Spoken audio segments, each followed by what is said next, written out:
In Dig, each player will dig for dog bones in the yard and return them to dog bowls for points. The player with the most points is the winner. Choose a dealer to perform these setup steps.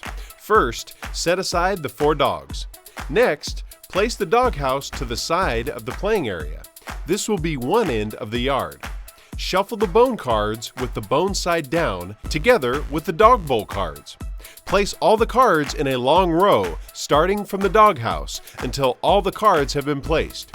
Each player must choose a dog card and place it above or below the doghouse card, depending on where you're sitting around the playing area. Set aside any unused dogs. Finally, the youngest player takes the first turn. Each player will run through the yard, dig up bones, and attempt to return them to the matching colored dog bowls. Players take turns in clockwise order. When the yard has been dug up, signaling the end of the game, players earn a score based on the bones they returned. There are 4 bones in each of the 5 colors in the game. A bone's value is determined at the end of the game based on the distance of its corresponding dog bowl to the doghouse. The dog bowl that is closest to the doghouse will yield a value of 5 points for each bone of that color. The dog bowl that is second closest to the doghouse will yield a value of 4 points for each bone of that color, and so on. On your turn, you may perform up to 3 actions: move, dig, and drop. Actions may be taken in any order and repeated multiple times in a single turn. Move. Move your dog along the yard a maximum of 4 cards in either direction. You may choose to move less.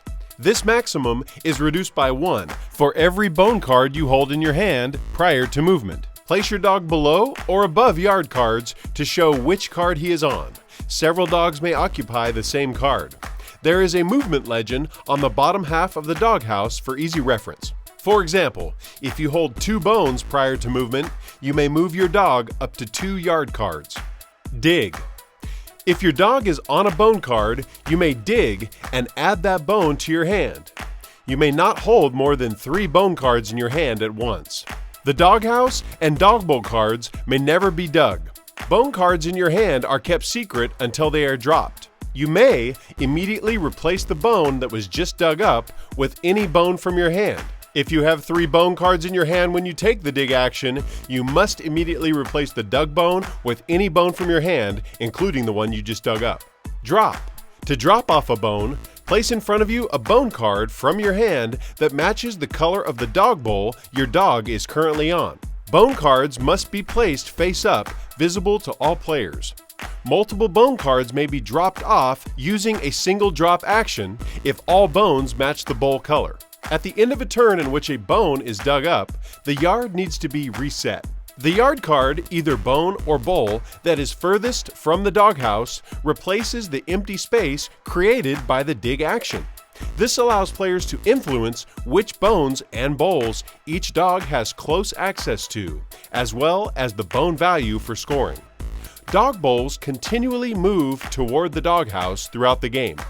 If 2 spaces must be filled after a turn, fill the space closest to the doghouse first. If a dog was on the last card in the yard and is left on an empty space as a result of refilling, he slides to the card that is now at the end of the row. Each bone card has 2 cents, each of a different color. The bone matches one of those 2 colors. This will help players determine which color bone is on the card when digging it up. There are 2 cards per cent pair.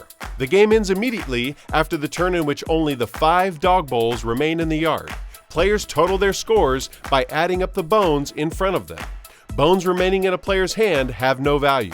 Players earn a cumulative score from their drop bones with values based on the proximity of their corresponding bowls to the doghouse.